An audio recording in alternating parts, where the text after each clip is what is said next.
கதை பேசும் சித்திரம் என்னும் தொடர்ச்சியில் இன்று நாம் பார்க்கக்கூடியவர் சாஸ்தா என்று அழைக்கக்கூடிய அரியும் அரணும் இணைந்த சக்தியாக வெளிப்பட்டு சர்வ கலைகளுக்கும் அதிபதியாக பூதங்களுக்கு தலைவனாக சிவகணங்கள் அனைத்திற்கும் தலைமை அதிகாரியாக விளங்கக்கூடியவராக இருக்கக்கூடிய சாஸ்தாவை தான் நம்ம பார்த்து கொண்டிருக்கின்றோம்.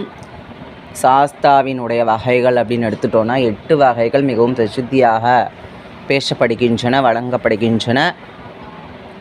சுவாமி யோக நிலையிலும் போக நிலையிலும் நமக்கெல்லாம் காட்சி கொடுத்து கொண்டிருக்கின்றார்.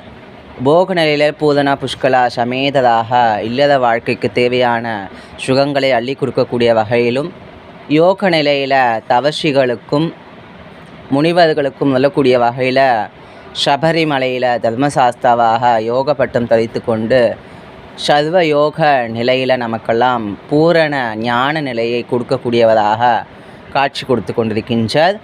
இந்த சித்திரம் அப்படின்றது சுவாமி ஏகாந்தமாக மனோன்மணி வடிவத்தில் அமர்ந்து பக்தர்களுக்கு அருள்பாலிக்கக்கூடிய வகையில் பக்தர்கள் கேட்கக்கூடிய கோரிக்கைகளை அழகாக பார்த்து கொண்டு இருக்கின்றார். மேலும் சுவாமியினுடைய அந்த திருமுக பாவனை எப்படி இருக்குது அப்படின்னா, நம்ம கேட்கக்கூடிய சிறு சிறு விஷயங்கள், சிற்றின்ப ஆசைகளெல்லாம் ரொம்ப ஒரு இதுக்கு தான் இவன் நம்மக்கிட்ட நிற்கிறானா அப்படின்ற அளவுக்கு ஒரு விதத்தில் சுவாமியினுடைய முக பாவனை அப்படின்றது வெளிப்படக்கூடிய வகையில் நமக்கு அமைந்திருக்கின்றது. அதனால் இனிமேல் நம்ம சுவாமிக்கிட்ட என்ன கேட்குறோம் அப்படின்னா, ஞானத்தை கொடுக்கக்கூடிய வகையில், அடுத்த ஜென்மமே இல்லாத வகையில் மிகவும் பேரின்ப பேச்சினை கொடுக்கக்கூடிய வகையில் நம்ம கேட்கணும் அப்படின்றது தான் இந்த